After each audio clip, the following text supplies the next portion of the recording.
கூட ஒப்புரவாக்கி கொள்ளுங்க. அதாவது அசோசியேட் வித் த கிராஸ். அந்த பவுல் சொல்லுகிறான், இனி நான் அல்ல கிறிஸ்துவே என்னுள், நான் அறையப்பட்டிருக்கிறேன். அப்போ அறையப்பட்டவனுக்கு தான் சகிப்புத்தன்மை வரும்.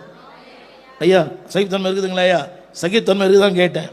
கொஞ்சம் லேட் ஆகிடுது சாப்பாடு, புரியுதா உங்களுக்கு? கொஞ்சம் உப்பு அதிகமாகிடுது, கொஞ்சம் காரம் அதிகமாகிடுது, இன்னாடி மூஞ்சி மாதிரி பண்ணிக்கிறிய, புரியுதா?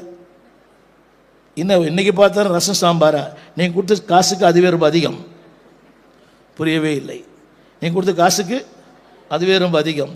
எல்லாம் கரங்களை சொல்லுங்க, தேவனே இந்த சிலுவை நாட்களில் எனக்கு ஒன்றுமே வேண்டாம், சத்தமா ஒன்றும் வேணாம். ஒரு அம்மா தப்பாக பாடுறாங்க, உடனே மூஞ்சி மாறுது இந்த அம்மாவுக்கு, புரிய மாட்டேங்குது.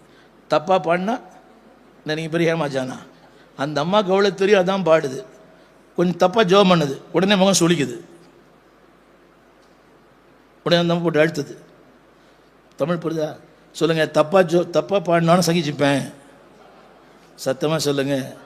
நீங்கள் 8:30 மணிக்கு பிரசங்கம் பண்ணால் கூட நான் சகிச்சுப்பேன் பாஸ்டர். புரிய மாட்டேன்ல, நான் ரொம்ப நாள் பண்ண மாட்டேன். சொல்லுங்கள், சிலுவை எனக்கு சகிப்புத்தன்மையை தந்தது. தம்பி போடுறீங்களா அந்த பாயிண்ட்ஸ்? அதை போட்டு தம்பி இதை எடுத்துருங்க. ஒரு இங்கிலீஷில் வேறு மாதிரி போட்டிருக்கிறேன். It gives me physical strength. தம்பி போடுறீங்களா? 3வது பாயிண்ட் என்னங்க? தேங்க்யூ. என் தம்பி எல்லாம் சொல்லுங்கள், சிலுவை எனக்கு சகிப்புத்தன்மையை தந்தது. கரங்களை சொல்லலாமா? சத்தமா. நம்ம இயல்பாகவே நமக்கு சகிப்புத்தன்மை கிடையாது. இயல்பாக நம்ம சகிப்புத்தன்மை இருக்குதா? இல்லையே. நம்பர் 1 என்னது? சிலுவை. எல்லாம் பீலே வரும். It gives the priority. இப்படி சொல்லுங்க, என்னை இந்த உலகத்துக்கு முன்னுரிமை கொடுத்ததே சிலுவை தான். ஒன்று சொல்லட்டுமா?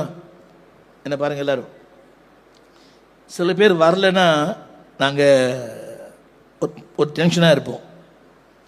சில வந்தாலும் ஒன்று தான், வராவிட்டாலும் ஒன்று தான். இதுமாரி புரியுது? நீங்கள் சொல்லுங்கள், நான் வரலைன்னா எங்கள் பாஸ்டரை பார்ப்பார். சொல்ல மாட்டீங்களா? எங்கள் பாஸ்டர் என்ன சொல்லுங்கள், மனசு ரொம்ப கலங்குவார். அந்த அளவுக்கு நீங்கள் ப்ரையாரிட்டி உள்ள நபராக இருக்கும் சபையில். தமிழ் புரியல உங்களுக்கு?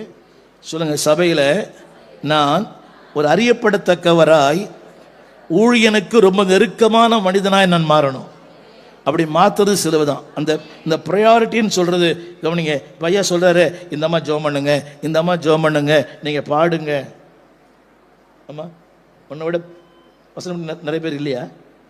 என்னை விட பிரசவம் நிறைய பேர் இல்லையா? அவ்வளோ பெரிய ஜாம்பவன் இருக்கிறாங்க. ஆனால் கர்த்தர் என்னை ஒரு ப்ரையாரிட்டிக்குள்ள வச்சிருக்கிறார்.